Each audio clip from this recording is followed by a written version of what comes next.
ಅಂತ ನೀವೇನು ಬರ್ಕೊಟ್ಟಿರ್ತೀವಿ ಅದೇನೆ. ಒಂದು ಸಾರಿ ಕತೆ ನನಗೆ ಓಕೆ ಆದಮೇಲೆ ನಾನು ಮತ್ತೆ ರೈಟ್ರ್ ವಿಷಯಕ್ಕೆ ತಲೆ ಹಾಕಲ್ಲ, ಮತ್ತೆ ರೈಟ್ರಿಗೆ ನಾನು ಸಾಧ್ಯ ಆದಷ್ಟು ಸಪೋರ್ಟ್ ಮಾಡ್ತೀನಿ. ಆದರೆ ಅವ್ರದ್ದು ಡೈಲಾಗ್ ರೀಡಿಂಗ್ ಕೊಡ್ಬೇಕಾದ್ರೆ ಅವರೇ ತುಂಬ ಸಪೋರ್ಟ್ ಮಾಡಿದ್ದು ಪುನೀತ್ ರಾಜ್ಕುಮಾರ್ ಅವರು. ಮಾಡ್ರಿ ರೈಟ್ರ್ ಮಾಡ್ತೀರಿ, ಬರ್ರಿ ಇನ್ನೂ ಚೆನ್ನಾಗಿ ಬರೀರಿ, ಇನ್ನೂ ಚೆನ್ನಾಗಿ ಬರೀರಿ ಅಂತ ಹೇಳೋರು. ಆ ಕೆಪಾಸಿಟಿ ಇರುತ್ತೆ, ಪ್ರತಿಯೊಬ್ಬರು ರೈಟ್ರಿಗೂ ಇರುತ್ತೆ.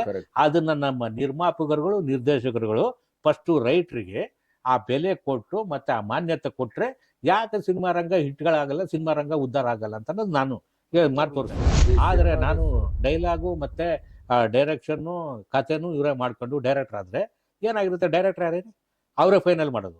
ಅವ್ರು ಬರ್ದಿದ್ದೇ ಫೈನಲ್ ಕರೆಕ್ಟಾಗಿರುತ್ತೆ ಅಂತ ಅವ್ರು ಕುಂತ್ಕೊಂಡಿರುತ್ತೆ ಅಲ್ವಾ. ಇದು ತಪ್ಪಾಗಬಹುದೇನು ಅಂತ ನಾನು ಯಾರೋ ಒಬ್ಬ ಪ್ರೊಡ್ಯೂಸರ್ನ ಪರಿಚಯ ಮಾಡಿಸ್ಕೊಟ್ಟಿರ್ತೀನಿ. ಸರ್ ಅವ್ನು ಏನು ಬರುತ್ತೆ ಮಳವಳ್ಳಿಗೆ ನಾನು ಮಾಡ್ಬಿಡ್ತೀನಿ ಸರ್ ಅನ್ನೋದು ಇದೆ, ಆಗಿದೆ.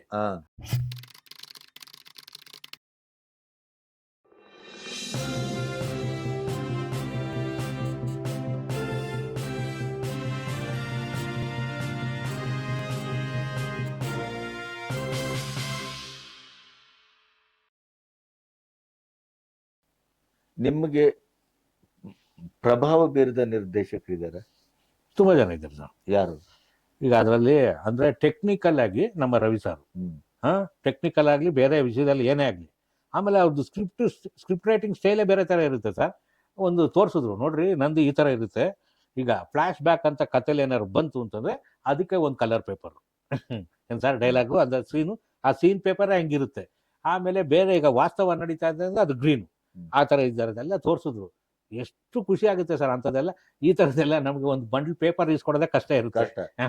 ಅಂಥದ್ರಲ್ಲಿ ಈ ಥರ ಎಲ್ಲ ಮಾಡ್ತೀವಿ ಅಂತಂದ್ರೆ ಯಾರು ಮಾಡ್ತಾರೆ ನನಗೆ. ಆಮೇಲೆ ಈಗ ನೀವು ನಾಯಕ ನಟರಿಗೆ ಆಗಲೇ ನಿಮ್ಮ ಹತ್ರ ಬರುವಾಗಲೇ ಎಸ್ಟಾಬ್ಲಿಷ್ ಆದಂತ ನಾಯಕ ನಟರಿಗೆ ನೀವು ಸ್ಕ್ರಿಪ್ಟ್ ಮಾಡಿದ್ರಿ, ಆ ವರ್ತುಲ ಹೇಗಿರುತ್ತೆ? ಅಂದ್ರೆ ಆವಾಗ ನಾನು ಎಂಟ್ರಿ ಆಗಿದ್ದ ಕಾಲಕ್ಕೂ ಇವಾಗೂ ತುಂಬಾ ವ್ಯತ್ಯಾಸ ಇದೆ. ಆ ಕಾಲದ್ದು ಹೇಳಿ, ಈ ಕಾಲದ್ದು ಹೇಳಿ. ಆ ಕಾಲ ಹೆಂಗೆ ಅಂತ ಅದೇ ಶಿವಣ್ಣ ಹೇಳಿದ್ರಲ್ಲ, ಈಗ ಜೋಗಿ ಸಿನಿಮಾಗೆ ಬಂದು ಬರ್ಸಿದ್ರು. ಯಾರೇ ಹೊಸ ರೈಟರ್ ಆದ್ರು ಅವ್ರ ಹತ್ರ ಏನೋ ಒಂದು ಇರುತ್ತೆ, ಅದನ್ನ ನಾವು ಕೆಲಸ ತೆಗಿಸ್ಬೇಕು ಅಂತ ಅನ್ನೋದು ಭಾವನೆ ಅವ್ರ ಹತ್ರ ಇತ್ತು, ಪ್ರೇಮ್ ಅವ್ರ ಹತ್ರನೂ ಇತ್ತು. ಈಗ ಶಿವಣ್ಣ ಅವತ್ತು ಹೇಳ್ಬಿಡ್ಬೋದಿತ್ತು, ಹೊಸ ರೈಟರ್ ಎಲ್ಲ ಬೇಡ ನಮ್ಗೆ ಹಳೆ ರೈಟರ್ನ ಹಾಕಿ ಅಂತ ಹೇಳ್ಬಿಡ್ಬೋದಿತ್ತು. ಆದ್ರೆ ಹೇಳಿಲ್ಲ. ಆದ್ರೆ ಇವನ ಹತ್ರ ಏನೋ ಒಂದು ಶಕ್ತಿ ಇದೆ, ಆ ಶಕ್ತಿನ ನಾವೆಲ್ಲ ಸಪೋರ್ಟ್ ಮಾಡೋಣ ಅನ್ನೋ ಮನೋಭಾವನೆ ಬೆಳೆಸ್ಕೊಬೇಕು. ಆಗಿನ ಕಾಲದ ಹೀರೋಗಳು ಅಷ್ಟೇ, ಈಗಿನ ಕಾಲದ ಹೀರೋಗಳು ಅದನ್ನ ಬೆಳೆಸ್ಕೊಬೇಕು. ಈಗ ಶಿವಣ್ಣನಂತವ್ರು ನಿಮ್ಗೆ ಎಷ್ಟು ಸಿಕ್ಕಿದ್ರು? ಶಿವಣ್ಣ ಅವ್ರಂತವ್ರು ಶಿವಣ್ಣನೇ ಪುನೀತ್ ರಾಜ್ಕುಮಾರ್ ಅವರು ಹೇಳಿದ್ರು ಏನಂತಂದ್ರೆ, ಈಗ ರೈಟರ್ ಆಗಿ ನೀವು ಒಂದು ಆಲೋಚನೆ ಮಾಡಿರ್ತೀರಿ, ಆಲೋಚನೆ ಮಾಡಿ ಎಲ್ಲ ಡೈರೆಕ್ಟರ್ ಮುಂದೆ ಕುಂತು ರೀಡಿಂಗ್ ಕೊಟ್ಟು 24 ಸತಿ ರೀಡಿಂಗ್ ಕೊಟ್ಟು ಎಲ್ಲನೂ ಒಂದು ಫಿಕ್ಸ್ ಮಾಡಿರ್ತೀರಿ. ನಾನು ಶೂಟಿಂಗ್ ಸ್ಪಾಟಲ್ಲಿ ಬಂದು ಚೇಂಜ್ ಮಾಡಿಬಿಟ್ರೆ ಅದು ತಾಳ ಮೇಳೆನೇ ಹೋಗ್ಬಿಡುತ್ತೆ ಅಂತ ನೀವೇನು ಬರ್ಕೊಟ್ಟಿರ್ತೀವಿ ಅದೇನೆ. ಒಂದು ಸಾರಿ ಕತೆ ನನಗೆ ಓಕೆ ಆದಮೇಲೆ ನಾನು ಮತ್ತೆ ರೈಟ್ರ್ ವಿಷಯಕ್ಕೆ ತಲೆ ಹಾಕಲ್ಲ, ಮತ್ತೆ ರೈಟ್ರಿಗೆ ನಾನು ಸಾಧ್ಯ ಆದಷ್ಟು ಸಪೋರ್ಟ್ ಮಾಡ್ತೀನಿ. ಆದರೆ ಅವ್ರದ್ದು ಡೈಲಾಗ್ ರೀಡಿಂಗ್ ಕೊಡ್ಬೇಕಾದ್ರೆ ಅವರೇ ತುಂಬ ಸಪೋರ್ಟ್ ಮಾಡಿದ್ದು ಪುನೀತ್ ರಾಜ್ಕುಮಾರ್ ಅವರು. ಮಾಡ್ರಿ ರೈಟ್ರ್ ಮಾಡ್ತೀರಿ, ಬರ್ರಿ ಇನ್ನೂ ಚೆನ್ನಾಗಿ ಬರೀರಿ, ಇನ್ನೂ ಚೆನ್ನಾಗಿ ಬರೀರಿ ಅಂತ ಹೇಳೋರು ಅವರು. ಈ ಥರ ಎಲ್ಲ ಸಪೋರ್ಟಿಂಗ್ ಸಿಕ್ಕಿದಾಗ ಸರ್, ಒಬ್ಬ ರೈಟ್ರಿಗೆ ದುಡ್ಡು ಸಿಗ್ಲಿಲ್ಲ ಅಂದರೂ ಒಂದು ಮಾರಲ್ ಸಪೋರ್ಟ್ ಸಿಕ್ಕಿದಾಗ ಅದು ಬೇರೆ ಥರನೇ ಇರುತ್ತೆ ಸರ್. ಕಥೆಯಿಂದ ಆಗಲಿ ಸಂಭಾಷಣೆ ಆಗಲಿ ಬೇರೆ ಥರನೇ. ಪ್ರತಿಯೊಂದು ಕೂಡ ಕನ್ನಡದಲ್ಲೂ ಕೂಡ ಬೇರೆ ಭಾಷೆಗಳನ್ನ ಹೊಗಳ್ತಾರಲ್ಲ, ಬೇರೆ ಭಾಷೆಗಳಲ್ಲಿ ಫ್ಲಾಪ್ ಸಿನಿಮಾಗಳೇ ಇಲ್ವಾ ಸರ್? ಹಂಗಂದ್ರೆ ಬೇಜಾನಿದೆ, ನಮಗೆ ಗೆದ್ದದ್ ಮಾತ್ರ ಗೊತ್ತಾಗುತ್ತೆ ಅಷ್ಟೇ. ಆ ಥರದ್ದು ಇರೋದ್ರಿಂದ ಅಲ್ಲಿ ಎಲ್ಲ ಏನು ಅಂತಂದ್ರೆ ರೈಟರ್ಗಳಿಗೆ ತುಂಬಾ ಮರ್ಯಾದೆ ಇದೆ ಅಂತ. ಅಲ್ಲೊಬ್ಬ ಯಾರೋ ಆಂಧ್ರದವ್ರು ಹೇಳ್ತಾ ಇದ್ರು, ಈಗ ಒಂದು ಸಿನಿಮಾ ಬಡ್ಜೆಟು 5 ಕೋಟಿ ರೂಪಾಯಿ ಆಯ್ತು ಅಂತಂದ್ರೆ ಇವ್ರಿಗೆ ಪರ್ಸೆಂಟೇಜ್ ಲೆಕ್ಕ ಕೊಡ್ಬೇಕಂತ ರೈಟರ್ಗೆ. ಸಿನಿಮಾ ಬಡ್ಜೆಟ್ 5 ಕೋಟಿ ಆಯ್ತು ಅಂತಂದ್ರೆ ಇವ್ರಿಗೆ ಎಷ್ಟಾಯ್ತು ಸರ್? ಹಂಗಾದ್ರೆ ಕರೆಕ್ಟ್, ಅವ್ರು ಕೊಡ್ಲೇಬೇಕು, ಅದು ಅಷ್ಟು ಕೊಟ್ರೆ ಮಾಡ್ತಾರಂತೆ, ಇಲ್ಲಾಂದ್ರೆ ಇಲ್ವಂತೆ. ಅಂದ್ರೆ ಆ ಕೆಪಾಸಿಟಿ ಇರುತ್ತೆ, ಪ್ರತಿಯೊಬ್ಬರು ರೈಟರ್ಗೂ ಇರುತ್ತೆ. ಅದನ್ನ ನಮ್ಮ ನಿರ್ಮಾಪಕರುಗಳು, ನಿರ್ದೇಶಕರುಗಳು ಫಸ್ಟು ರೈಟ್ರಿಗೆ ಆ ಬೆಲೆ ಕೊಟ್ಟು ಮತ್ತೆ ಆ ಮಾನ್ಯತೆ ಕೊಟ್ರೆ ಯಾಕೆ ಸಿನಿಮಾ ರಂಗ ಹಿಟ್ಗಳಾಗಲ್ಲ, ಸಿನಿಮಾ ರಂಗ ಉದ್ಧಾರ ಆಗಲ್ಲ ಅಂತ ಅನ್ನೋದು ನಾನು ಮಾಡಿ ತೋರಿಸ್ತೀನಿ ಸರ್. ಈ ಸಿನಿಮಾದ ಸೋಲಿಗೆ ಈ ರೈಟರ್ನ ಕಡೆಗಣಿಸೋದು, ಅವರನ್ನು ಹಿಂಸೆ ಮಾಡೋದು, ಅವ್ರಿಗೆ ಹೇಳಿದ್ದೊಂದು ಮಾಡೋದು, ಆಮೇಲೆ ಗೆದ್ದ ಮೇಲೆ ಒಂದು ರೀತಿ, ಸೋತಾಗ ಒಂದು ರೀತಿ, ಈ ಎಲ್ಲ ಕಾರಣಗಳಿದೆ ಅಂತೀರಾ? 100% ಸೋಲಿಗೆ ಅಂದ್ರೆ ನಾನು ಎಲ್ಲಾ ಡೈರೆಕ್ಟರ್ಗಳ ಬಗ್ಗೆನೂ ಹೇಳ್ತಾ ಇಲ್ಲ. ಗೆದ್ದು ಅದ್ರಲ್ಲಿ ಒಬ್ಬ ಡೈಲಾಗ್ ರೈಟರ್ ಆಗಿ ಕಥೆನೂ ಅವರೇ ಮಾಡ್ಕೊಂಡು ಅವ್ರು ಗೆದ್ದಿರೋರು ಇದ್ದಾರೆ, ಸೋತಿರೋರು ಇದ್ದಾರೆ. ಆದರೆ ನಾನು ಡೈಲಾಗು ಮತ್ತೆ ಡೈರೆಕ್ಷನ್ನು ಕಥೆನೂ ಇವರೇ ಮಾಡ್ಕೊಂಡು ಡೈರೆಕ್ಟರ್ ಆದ್ರೆ ಏನಾಗಿರುತ್ತೆ, ಡೈರೆಕ್ಟರ್ ಯಾರೇನು ಅವರೇ ಫೈನಲ್ ಮಾಡೋದು. ಅವ್ರು ಬರ್ದಿದ್ದೇ ಫೈನಲ್ ಕರೆಕ್ಟಾಗಿರುತ್ತೆ ಅಂತ ಅವ್ರು ಕುಂತ್ಕೊಂಡಿರುತ್ತೆ ಅಲ್ವಾ. ಇದು ತಪ್ಪಾಗಬಹುದೇನು ಅಂತ ಅನ್ಸುತ್ತೆ. ಯಾಕೆ ಅಂತಂದ್ರೆ ಪ್ರೇಮ್ ಅವ್ರಿಗೆ ಡೈಲಾಗ್ ಬರೆಯಕ್ಕೆ ಬರಲ್ವಾ, ಬರುತ್ತೆ. ಯಾಕೆ ಅಂತ ಬೇರೆಯವ್ರದ್ದು ಅನುಭವಗಳನ್ನೆಲ್ಲ ತಕೊಂಡು ಅವ್ರದ್ದಿರ್ತಕ್ಕಂಥ ಒಳ್ಳೊಳ್ಳೆ ವಿಷಯಗಳನ್ನ ನಾವು ತಕೊಂಡು ಸಿನಿಮಾ ಮಾಡಿದ್ರೆ ಹಿಟ್ ಮಾಡಲೇಬಹುದು ಅಂತ ಅನ್ನೋದು ಅವ್ರ ಐಡಿಯಾ. ಈ ಐಡಿಯಾಲಜಿನ ಎಲ್ಲರೂ ಉಪಯೋಗಿಸ್ಲಿಂತಂತ. ಆಮೇಲೆ ಈ ಥರ ನಾನೇನಾದ್ರು ಹೇಳಕ್ ಹೋದಾಗ ಇವನು ಕೆಲಸಗಳಿಲ್ವೇನೋ ಅದಕ್ಕೆ ಡೈರೆಕ್ಟರ್ಗಳ ಮೇಲೆ ಕುಬೆ ಕೂರಿಸ್ತಾವನೆ ಅಂತ ಅನ್ಕೊಬೋದು. ಆದರೆ ದಯವಿಟ್ಟು ನನಗೆ ನನ್ನ ಅವಶ್ಯಕತೆಗೆ ಎಷ್ಟಿದೆಯೋ ಭಗವಂತ ಇವತ್ತಿಗೂ ಕೊಡ್ತಾ ಇದ್ದಾನೆ, ಮುಂದಕ್ಕೂ ಕೊಡ್ತಾನೆ. ನನಗೆ ಆ ಥರ ಎಲ್ಲ ಏನು ಅಂತಂದರೆ ಸಿನಿಮಾ ರಂಗ ಒಂದು ಹದಕ್ಕೆ ಬರಲಿ, ಒಂದು ಹಂತಕ್ಕೆ ಬರಲಿ, ಕನ್ನಡ ಸಿನಿಮಾ ರಂಗ ಖ್ಯಾತಿ ಜಗತ್ತಿನಾದ್ಯಂತ ಹಳ್ಳಿನದಂತ ನನ್ನ ಭಾವನೆ. ಯಾಕಂದರೆ ಡೈರೆಕ್ಟ್ರೇ ಡೈಲಾಗ್ಗಳು ಬರ್ಕೊಂಡಾಗ ಫೈನಲೈಸ್ ಮಾಡೋನು ಅವನೇ ತಾನೆ, ಫೈನಲ್ ಮಾಡೋನು ಅವನೇ ತಾನೆ. ಅದಕ್ಕೆ ಆ ಜಡ್ಜ್ಮೆಂಟ್ ಸಿಗಲ್ಲ ಅಂತ ಅನ್ನೋದು ನನ್ನ ಅನಿಸಿಕೆ. ಯಾಕಂದ್ರೆ ಉಪೇಂದ್ರ ಗೆದ್ದಿಲ್ವಾ ಅಂತ ಅಂದ್ಬಿಟ್ಟು ನೀವು ಕೇಳ್ಬೋದು. ಅಂದರೆ ಉಪೇಂದ್ರ ಗೆದ್ದಾರೆ, ಎಲ್ಲರೂ ಉಪೇಂದ್ರ ಆಗಕ್ಕಾಗಲ್ವಲ್ಲ. ಆಮೇಲೆ ಎಲ್ಲ ಸಿನಿಮಾನು ಜೋಗಿಯಕ್ಕಾಗಲ್ಲ, ಎಲ್ಲ ಸಿನಿಮಾ ದುನಿಯಾ ಆಗಕ್ಕಾಗಲ್ಲ, ಎಲ್ಲ ಸಿನಿಮಾ ಮುಂಗಾರು ಮಳೆ ಆಗಕ್ಕಾಗಲ್ಲ. ಅದಕ್ಕೆ ಏನು ಅಂತಂದ್ರೆ ಎಲ್ಲರ ಅನುಭವಗಳ ಸೇರಿನೇ ಸರ್ ಸಿನಿಮಾ ಆಗೋದು. ಯಾವುದೇ ಕಾರಣಕ್ಕೂ ನಾನೇನು ಮಾಡ್ಕೊಂಡ್ರು, ನಾನೇನೋ ಒಂದು ಮಾಡ್ಕೊಂಡಿರ್ತೀನಿ, ಅದನ್ನ ನಿಮ್ಮ ಜೊತೆ ಡಿಸ್ಕಷನ್ ಮಾಡಿ ಇದು ಒಂದು ಹಂತಕ್ಕಿದ್ಯಾ, ಸರಿ ಇದೆಯಾ, ತಪ್ಪಿದ್ದೆ ಒಬ್ಬ ಆಡಿಯನ್ಸ್ ಆಗಿ ನೀವು ಕೇಳಿದಾಗ ನೀವು ತಪ್ಪನ್ನ ಅವ್ರು ತಗೊಬೇಕು. ಆಮೇಲೆ ನಾನು ಮಾಡಿದ್ದೆ ಕರೆಕ್ಟು, ಅವ್ರಿಗೇನು ಗೊತ್ತಿಲ್ಲ ಅಂತಲೂ ಅನ್ಕೊಂಬಾರ್ದು. ಅದು ದುರಂಕಾರ ಆಗುತ್ತೆ. ಅಹಂಕಾರನಲ್ಲ, ದುರಂಕಾರ ಆಗುತ್ತೆ. ತಗೊಬೇಕು, ಇರೋ ವಿಷಯ ತಗೊಬೇಕು. ಇಲ್ಲಿ ನಿರ್ದೇಶಕರು ನೀವು ಬರೆದದ್ದನ್ನೆಲ್ಲವನ್ನೂ ಸಹೃದಯತೆಯಿಂದ ಎಕ್ಸೆಪ್ಟ್ ಮಾಡ್ತಾರ ಅಥವಾ ಅದಕ್ಕೆ ಪ್ರಸಂಗ ಮಾಡ್ತಾರೆ? ಯಾವ್ದ್ರ ಪ್ರಮಾಣ ಜಾಸ್ತಿ ಇದೆ? ಪ್ರಮಾಣ ಅಂದ್ರೆ ಸಾಯಿ ಅವರು ಏನೋ ಬರ್ದಿರ್ತಾರೆ, ಅದಕ್ಕೋಸ್ಕರ ನಾವು ಮರ್ಯಾದೆ ಕೊಟ್ಟು ಮಾಡಲೇಬೇಕು ಅಂತಂದ್ರೆ ಸುಮಾರು ನನಗೆ ಒಂದು ತುಂಬ ಎಕ್ಸ್ಪೀರಿಯನ್ಸ್ ಆಗಿದೆ. ಏನು ಅಂತಂದರೆ ಒಂದು ಸಿನಿಮಾದಲ್ಲಿ, ಅದು ಸಿನಿಮಾ ಹೆಸರು ಬೇಡ, ಈಗ ಪುಟ್ಟಲಕ್ಷ್ಮಿ ವಿಷಯದಲ್ಲಿ ನೀನೇನು ಮಾಡಿದೆ, ನೀನೇನು ತೀರ್ಮಾನ ತಗೊಂಡಿದ್ದೆ, ಇದು ಡೈಲಾಗು. ಅವನು ಡೈಲಾಗ್ ಹೇಳಲ್ಲ, ಯಾರು ಅವನು ಎದುರುಗಡೆ ಕುಂತಿರ್ತಕ್ಕಂಥ ಕ್ಯಾರೆಕ್ಟ್ರು ಹೋಗ್ಬಿಟ್ಟು ಸೀದಾ ಚೊಂಬೆತ್ಕೊಂಡು ಕೈ ತೊಳ್ಕೊಂತಾನೆ. ಅಂದರೆ ನಾನು ಇದ್ರ ಬಗ್ಗೆ ಇಂಟ್ರೆಸ್ಟ್ ಇಲ್ಲ, ಕೈ ತೊಳ್ಕೊಂತ ಇದ್ದೀನಿ ಅನ್ನೋದೇ ವಿಷಯ. ಅಲ್ಲಿ ಡೈಲಾಗ್ ಬೇಕು ಅಂತ ಒಬ್ರು, ಇಲ್ಲ ಅದು ಅವ್ರು ಬರ್ದಿರೋದು ಪರ್ಫೆಕ್ಟ್ ಆಗಿದೆ, ಇದೇ ಇರ್ಲಿ ಅಂತಂತ ಇನ್ನೊಬ್ರು. ಅಂದ್ರೆ ಅದು ಪಕ್ಕ ಫಿಕ್ಸ್ ಆಗಿತ್ತು. ಏನು ಅಂತಂದ್ರೆ ಅವನು ಡೈಲಾಗ್ ಹೇಳ್ದೇನೆ ಆ ರಿಯಾಕ್ಷನು ಹೌದು ಕೊಟ್ನಾ, ಇವು ಅಂತ ಹೇಳ್ದ ಇಲ್ಲ ಹೂ ಅಂತ ಹೇಳ್ದ ಅಂತ ಅನ್ನೋದು ಗೊತ್ತಾಗಬಾರ್ದು ಅಂತ ಅನ್ನೋದು ಫೀಲು. ಅಲ್ಲಿ ಹೋದ್ರೆ ಕೈ ತೊಳ್ಕೊಂಡ್ರೆ ಮುಗಿದೋಯ್ತಲ್ಲ ಅಲ್ಲಿಗೆ. ಅಂದ್ರೆ ಕೈ ತೊಳ್ಕೊಂಡಿದ್ದೀನಿ, ಅವ್ರ ವಿಷಯ ನನಗೆ ಬೇಕಾಗಿದೆ ಅಂತ ಅನ್ನೋದೇ ತಾನೆ. ಈ ಥರದ್ದೆಲ್ಲ ಮರ್ಯಾದೆ ಕೊಟ್ಟು ನಾನು ಏನು ಬರ್ದಿರ್ತೀನಿ ಅದನ್ನೇ ಮಾಡೋರು ಇದ್ದಾರೆ, ಮಾಡೋರು ಕೂಡ. ಆದ್ರೆ ಕೆಲವು ಸಿನಿಮಾಗಳು ಅವ್ರಿಗೆ ಇಷ್ಟ ಬಂದಂಗೆಲ್ಲ ಚೇಂಜ್ ಮಾಡ್ಕೊಂಡು ಕೊನೆಗೆ ಹೋಗಿ ಸಿನಿಮಾನ ನೋಡಿದಾಗ ನಾನು ಫಸ್ಟ್ ಸೀನಲ್ಲಿ ಏನೋ ಒಂದು ಡೈಲಾಗ್ ಬರ್ದಿರ್ತೀನಲ್ಲ, ಆ ಸೀನ್ ಡೈಲಾಗ್ನ ಕೊನೆಯಲ್ಲೆಲ್ಲ ಇಟ್ಟಿರ್ತೀನಿ. ಅದು ಅವ್ರಿಗೆ ಗೊತ್ತಾಗಲ್ಲ. ಪಟ್ ಅಂತ ಏನೇನೋ ಅವ್ನು ಬರಲಿಲ್ಲ ಅಂತಂದ್ರೆ ನಾವೇ ಕರೆಕ್ಷನ್ ಅಂದರೆ ನಾನತ್ವ ಅದು. ನಾನು ಎಲ್ಲನೂ ಬರೆಯಬಲ್ಲೆ, ಎಲ್ಲನೂ ಮಾಡಬಲ್ಲೆ ಅಂತ ಅನ್ಕೊಂಡಿರ್ತಾರಲ್ಲ, ಅದು ಈ ಥರದ ಪ್ರಾಬ್ಲಮ್ಗಳಿದೆ ಸರ್. ಅದು ಆಕ್ಚುಲಿ ಮೋಸ ಅಲ್ವಾ? ಅದು ಮೋಸ. ಈಗ ನಿಮ್ಮ ಹೆಸರು ನಿಮ್ದಿರುತ್ತೆ, ಬದಲಾವಣೆ ಇವ್ರು ಮಾಡಿ ಕೆಳಗೆ ಗೆದ್ರೆ ಆಗ ಅದು ಅವ್ರದ್ದು. ಆವಾಗ ಸೊ ಪ್ರಾಬ್ಲಮ್ ಆಯ್ತಾ. ಅದೇ ಅವ್ನಿಗೆ ಮಳವಳ್ಳಿ ಸಾಯಿಗೆ ಹೇಳ್ದೆ, ಹಂಗೆ ಬರ್ಕೊಟ್ಟ ನಾನು ಅವ್ಳು ಹೇಳ್ದಂಗೆ ಮಾಡಿದ್ನಪ್ಪ ಅಂತ ಹಂಗ್ ಮುಳ್ಸ್ಕೊಂತಾರೆ. ಆದ್ರೆ ಗೆದ್ರೆ ಆಡಕ್ ಬಂದಿದ್ದೆ, ಸೋತ್ರೆ ನೋಡಕ್ ಬಂದಿದ್ದೆ ಅಂತ ಅದೇ ತರ ಆಗ್ತಾ ಇದೆ ಸರ್. ಆದ್ರೆ ನಮ್ಮ ನಿರ್ದೇಶಕರು, ಹೊಸ ನಿರ್ದೇಶಕರುಗಳು ಕೂಡ ಹೇಗಿದ್ದಾರೆ, ಹೊಸ ನಿರ್ದೇಶಕರಾಗಿದ್ದಾರೆ. ಈ ಹಳಬರದ ಕತೆ ಹೀಗೆಲ್ಲ ಇದೆ ಅಂತ ಆಯ್ತು. ಹೊಸ ನಿರ್ದೇಶಕರು ಅವ್ರ ಥಾಟ್ಸ್ ಗಳೇ ಬೇರೆ ತರ ಬರುತ್ತೆ ಸರ್. ನಾನು ಇತ್ತೀಚೆಗೆ ಒಂದು ಕೋಚ್ ಅಂತ ಒಂದು ಸಿನಿಮಾ ಡೈಲಾಗ್ ಬರಿತಾ ಇದ್ದೀನಿ. ಅವ್ರದ್ದು ಬೇರೆ ತರನೇ ವಿಷಯಗಳಿದೆ ಸರ್. ತುಂಬಾ ಖುಷಿ ಆಗುತ್ತೆ. ಅವರು ಏನು ಅಂತಂದ್ರೆ ಅವರು ನನ್ನ ಮೇಲೆ ನಂಬಿಕೆ ಇಟ್ಟು, ಸರ್ ನೀವೇ ಬರಿಬೇಕು, ಇನ್ಯಾರ ಕೈಲೂ ಆಗಲ್ಲ, ನೀವೇ ಬಂದು ಬರಿಬೇಕು ಸರ್ ಅಂತ ನನ್ನ ಹತ್ರ ಡೈಲಾಗ್ ಬರ್ಸ್ಕೊಂತವ್ರೆ. ಬರಿತಾ ಇದ್ದೀನಿ. ಒಳ್ಳೆ ವಿಷಯ ಸರ್. ಆಕ್ಚುಲಿ ಹೇಳ್ಬಿಡ್ತೀನಿ, ಅದನ್ನ ಯಾರು ಏನು ಇದು ಮಾಡೋಕ್ಕಾಗಲ್ಲ. ಬುಡಕಟ್ಟು ಜನಾಂಗ ಇರ್ತಾರಲ್ಲ ಸರ್, ಆ ಬುಡಕಟ್ಟು ಜನಾಂಗದ ಮಕ್ಕಳಲ್ಲೂ ಕೂಡ ಕ್ರೀಡಾ ಸ್ಪರ್ಧೆ ಅಷ್ಟೊಂದು ಇದೆ ಹೆಂಗೆ ಅಂತ ಅನ್ನೋದು ಒಂದು ಕಥೆ ಮಾಡಿದ್ದಾರೆ. ತುಂಬಾ ಚೆನ್ನಾಗಿ ಮಾಡಿದ್ದಾರೆ, ತುಂಬಾ ವರ್ಕೌಟ್ ಮಾಡಿದ್ದಾರೆ. ಆಮೇಲೆ ಡೈಲಾಗ್ಗಳು ಕೂಡ ತುಂಬಾ ಚೆನ್ನಾಗಿ ಬಂದಿದೆ. ಮತ್ತೆ ರೀಡಿಂಗ್ ಕೊಡ್ತಾ ಇರ್ತೀನಲ್ಲ ಸರ್, ನಾನು ಇದನ್ನೇ ಎಕ್ಸ್ಪೆಕ್ಟ್ ಮಾಡ್ತಾ ಇದ್ದು, ಇದ್ರಲ್ಲಿ ಒಂದು ಅಕ್ಷರನೂ ಚೇಂಜ್ ಮಾಡಲ್ಲ ಅನ್ನೋ ಡೈರೆಕ್ಟರ್ಗಳು ಅದು ಅವರಿದ್ದಾರೆ. ಈ ತರ ಒಂದಷ್ಟು ವಿಷಯಗಳು ಆವಾಗ ಡೈಲಾಗ್ ರೈಟರ್ಗೆ ಖುಷಿ ಆಗುತ್ತೆ. ಸರ್ ನೀವು ಸಾಧ್ಯ ಆದರೆ ಶೂಟಿಂಗ್ ಸ್ಪಾಟ್ಗೂ ಬನ್ನಿ ಸರ್, ಏನಾದರೂ ಚೇಂಜಸ್ ಮಾಡೋಂಗಿದ್ರೆ ನನ್ಗೆ ಹೇಳಿ ಸರ್, ನಾನು ಮಾಡ್ತೀನಿ ಅಂತ ಅಂದ್ಬಿಟ್ಟು ಆ ಥರ. ಅಂದ್ರೆ ಸಿನಿಮಾ ಗೆಲ್ಲೋದಂದ್ರೆ ಮುಖ್ಯ ಇಟ್ಕೊಂಡು ಬಂದಿರ್ತಾರೆ ವ್ಯಕ್ತಿಗಳು. ಎಷ್ಟು ಸಿನಿಮಾ ಕೆಲಸ ಮಾಡ್ತಾ ಇದ್ದೀರಿ ಈಗ ಕೋಚ್ ಅಂತ ಒಂದು ಸಿನಿಮಾ, ಆಮೇಲೆ ಇನ್ನೊಬ್ಬ ಡೈರೆಕ್ಟರ್, ಅವ್ರು ಆಲ್ರೆಡಿ ಬೆಳಗಾಂನಲ್ಲಿ ಶೂಟಿಂಗ್ ನಡೀತಾ ಇದೆ. ಆ ಟೈಟ್ಲ್ ಏನು ಇಟ್ಟಿಲ್ಲ, ರೌಡಿಸಮ್ ಅದು.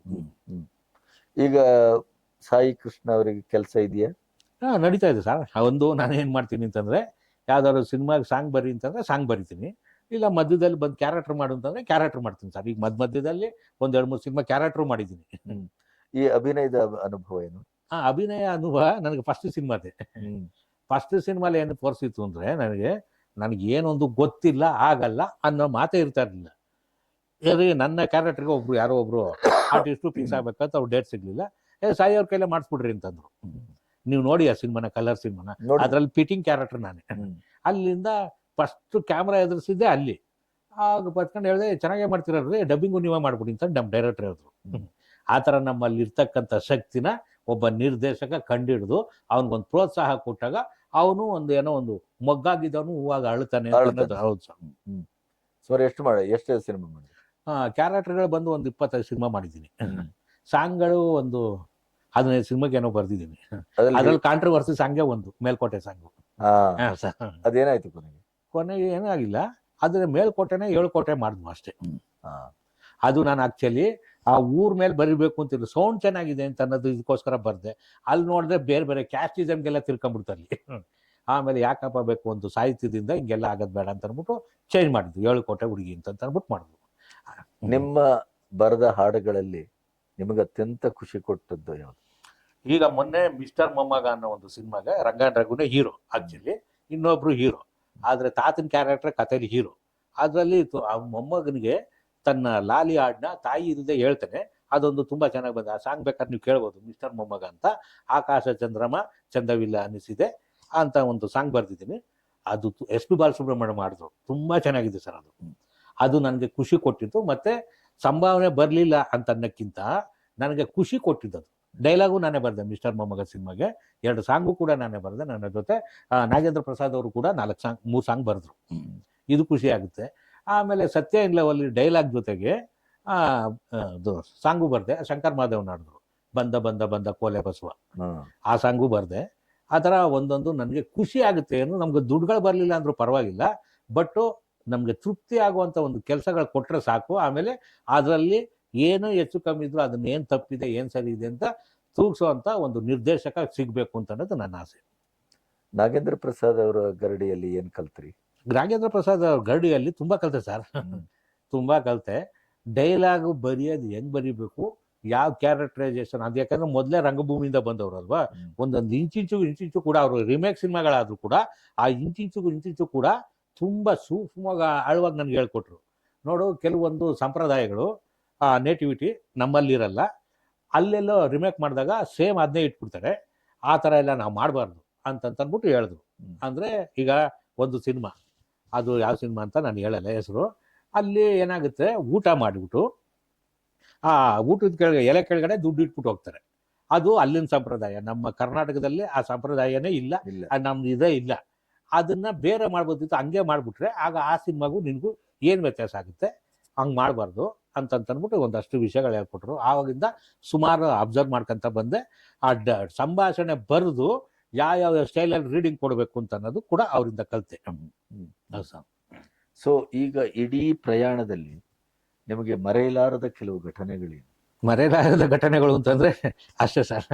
ಇದು ನೋವುಗಳು ಅಂತಂದ್ರೆ, ಅಲ್ಲ ಮನುಷ್ಯರು ಎಷ್ಟು ಬೇಗ ನಾಲ್ಗೆ ಚೇಂಜ್ ಮಾಡ್ಬಿಡ್ತಾರೆ.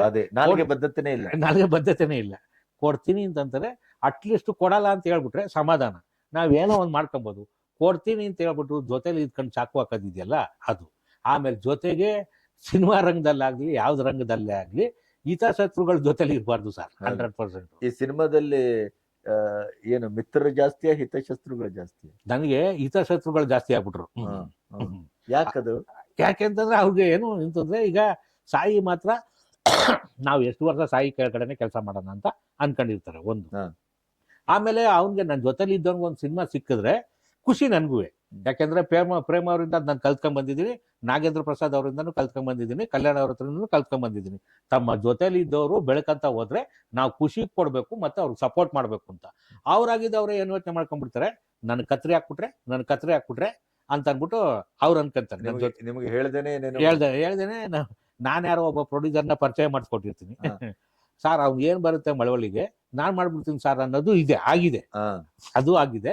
ಬಟ್ ನೋಡಿ ಕೊನೆಗೆ ಅವ್ರು, ಯಾಕೆಂತಂದ್ರೆ ಒಬ್ಬನಿಗೆ ಮೋಸ ಮಾಡಿದ್ರೆ ಭಗವಂತ ಕಾಯ್ತಾ ಇರ್ತಾನೆ ಅನ್ನೋದಕ್ಕೆ ಏನ್ ಇದಾಗುತ್ತೆ ಅಂದ್ರೆ ಇದೇ ಸಾಕ್ಷಿ. ಈಗ ಅವ್ನ ಸಿನಿಮಾನು ಸ್ಟಾರ್ಟ್ ಆಗ್ಲಿಲ್ಲ, ಈ ಕಡೆ ನನ್ನ ಸಿನಿಮಾನು ಸ್ಟಾರ್ಟ್ ಆಗ್ಲಿಲ್ಲ, ಹಂಗಾಯ್ತು ಅಷ್ಟೇ. ಯಾರ ಮೇಲೆ ಕಿಚ್ಚಿರ್ಬೇಕು, ಹೊಟ್ಟೆ ಕಿಚ್ಚಿರ್ಬಾರ್ದು ಅಷ್ಟೇ. ಕಿಚ್ಚಿರ್ಬೇಕು. ಈಗ ನಾನು ರಕ್ಷಿತ್ ಶೆಟ್ಟಿ ತರ ನಾನು ಡೈರೆಕ್ಷನ್ ಮಾಡ್ತೀನಿ, ದುನಿಯಾ ವಿಜಯ್ ತರ ನಾನು ಡೈರೆಕ್ಷನ್ ಮಾಡ್ತೀನಿ, ಪ್ರಶಾಂತ್ ನೀಲ್ ತರ ನಾನು ಡೈರೆಕ್ಷನ್ ಮಾಡ್ತೀನಿ ಅಂತ ಕಿಚ್ಚಿಟ್ಕೊಬೇಕು, ಹೊಟ್ಟೆ ಕಿಚ್ಚಲ್ಲ ಇದು. Correct correct correct.